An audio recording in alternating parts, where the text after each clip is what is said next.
The Marvel Cinematic Universe is approaching the end of the Multiverse Saga, and what comes after is arguably more significant than anything Marvel Studios has attempted since the original Infinity Saga. After Avengers Doomsday, and especially Avengers Secret Wars, the MCU moves into the Mutant Saga. This is not just about one X-Men movie. It is about rebuilding the entire Marvel Universe so that mutants become a central pillar of the franchise, standing alongside the Avengers and the Fantastic Four inside one shared continuity. To understand why this moment matters so much, it helps to understand why the X-Men were absent from the MCU in the first place. The film rights to the X-Men and the Fantastic Four were controlled by 20th Century Fox for decades. That is why the early MCU had to build itself around the Avengers, Iron Man, Captain America, and Thor, rather than the characters Marvel Comics had always treated as its most iconic. Once Disney acquired Fox, Marvel Studios regained access to the full roster. Mutants have been integrated slowly rather than all at once, but the larger mutant era is now the next major direction of the MCU, and the groundwork is already being laid.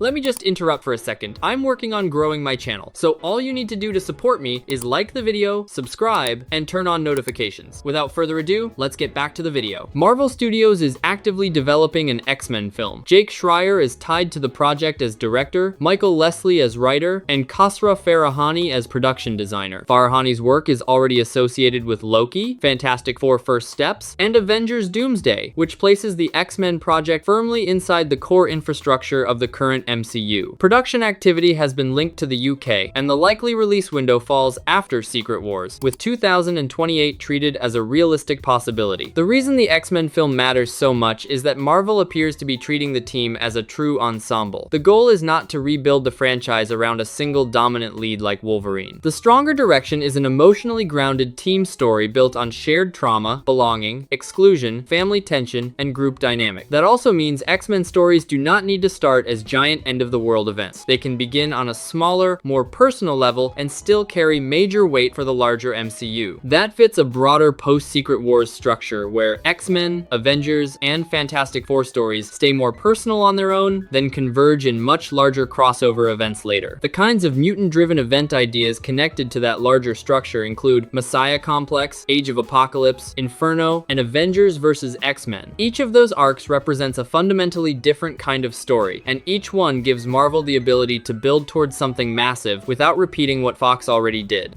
After Secret Wars, Marvel is expected to use some form of soft reset or semi-reboot, and that creates the central debate about how the X-Men should actually enter the MCU. One path is a hard reset. In that version, Marvel recasts Xavier, Magneto, Cyclops, Jean Grey, Beast, Storm, and the rest of the core roster, possibly keeping only Deadpool. The logic is simple. The actors are aging, the characters are bigger than any one cast, and Marvel now has a clean opportunity to build its own X-Men universe from scratch without carrying too much Fox-era baggage. In that version, even Wolverine could be recast, with Henry Cavill once floated as an example of the kind of name that could step into a fresh interpretation of the character. The other path is a selective carryover. In that version, Marvel keeps certain legacy elements while still building a new main timeline. That could mean Ryan Reynolds stays as Deadpool, Hugh Jackman stays as Wolverine, James McAvoy stays as Xavier, Michael Fassbender stays as Magneto, and James Marsden stays as Cyclops. The logic is that Secret Wars can partially rebuild continuity, preserving selected elements while still creating a new long-term foundation. The closest comic comparison is the way Secret Wars allowed characters like Miles Morales to move into the rebuilt main universe. Not everything carries over, but certain people survive the transition because they earned their place in the new continuity. That leads directly to the next major question, which is how mutants actually enter the rebuilt MCU on a narrative level. One model is that mutants always existed but stayed hidden, rare, or simply outside public awareness. The other model is that mutants are only now becoming visible to the public, which allows the MCU to dramatize the public reveal of mutantkind, the rise of anti-mutant fear, the formation of the X-Men, and the first major ideological divide between Xavier and Magneto. Either way, Marvel is looking at younger, lesser-known actors who could carry these roles for the next 10 to 20 years. That casting strategy supports both models equally. The important thing is not one exact plot, but the range of stories Marvel can now access once the Mutant Saga begins. The available comic material is far broader than what the Fox films fully explored. The story pool includes Brood Saga, Proteus, Riot at Xavier's, Inferno, Executioner's Song, Mutant Massacre, and Peter Milligan and Mike Allred's X-Force. The point is that the Mutant Saga can go far beyond repeating the same Xavier, Magneto, and Wolverine structure that define nearly every Fox-era film. There is a vast library of material that has never been adapted on screen.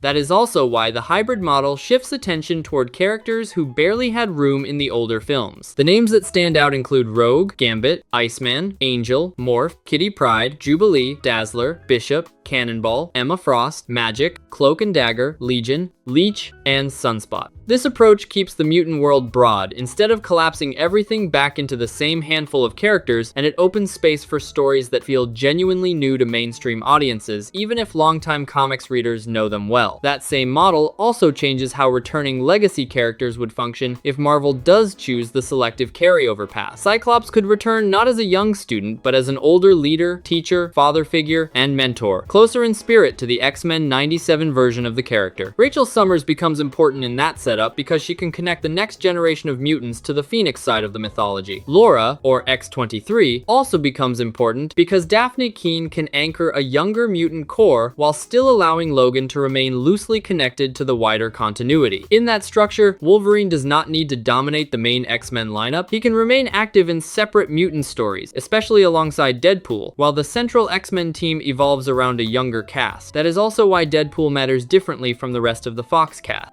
Deadpool can survive continuity changes more easily because the character is already meta and can function as a bridge between old and new without breaking the logic of the universe. Wolverine can also remain commercially valuable, especially after Deadpool and Wolverine performed at the level it did, but the Mutant Saga does not need to make him the center of everything again. In fact, it works better if it does not. The biggest structural piece of the Mutant Saga is the mutant metaphor itself. Mutant potential may have always existed in people before the mutant era became public. The X gene can be treated as something that exists across humanity while remaining dormant in most people. It awakens through external intervention or extreme stress. Deadpool is one example of forced activation producing unpredictable results. That creates a framework where mutants are not completely separate from humans. The key difference is that their abilities have awakened. That same framework already fits several MCU characters. Kamala Khan did not appear to have visible powers until interacting with the quantum bands, and she was then framed as a kind of mutant. Wonder Man can also fit that category if his powers are tied to a trigger rather than ordinary enhancement. Namor is openly a mutant. Taken together, those examples allow Marvel to explain that the Avengers era MCU may always have contained latent mutant potential, but not enough visible awakenings to create a publicly recognized mutant population or an openly established X-Men team. The X gene may have been there all along, but most people had not yet reached the conditions needed for it to activate. That explanation also fits Magneto's worldview perfectly. Mutation is not a random new phenomenon. It is an evolutionary shift waiting to be triggered. That makes Children of the Atom more than just a classic label. It becomes a way of describing mutants as the next visible stage of human evolution, something that was always encoded in the species, but only now reaching the surface on a large enough scale to change everything.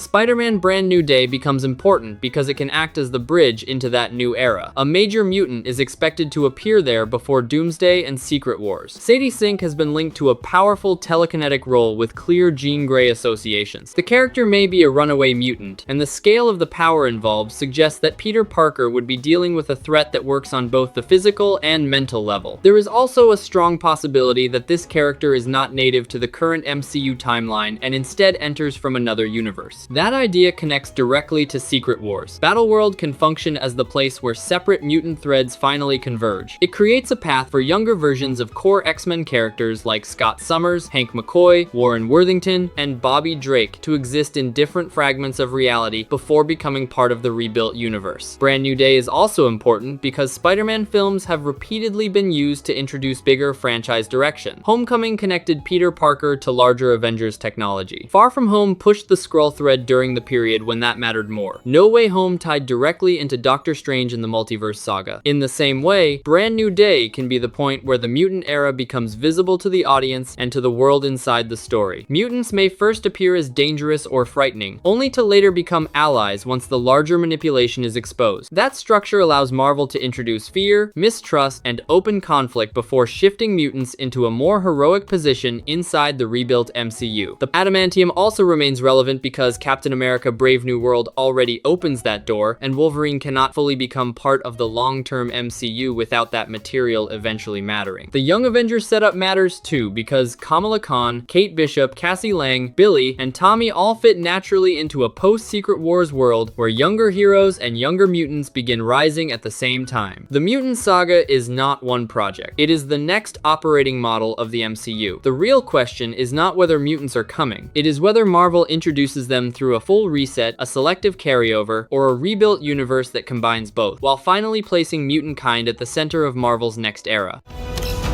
To me, my X-Men. If you liked the video, don't forget to hit the like button and subscribe. I'd appreciate it if you could share any feedback in the comments. You can check out the playlist on the screen to find more videos. See you in the next videos!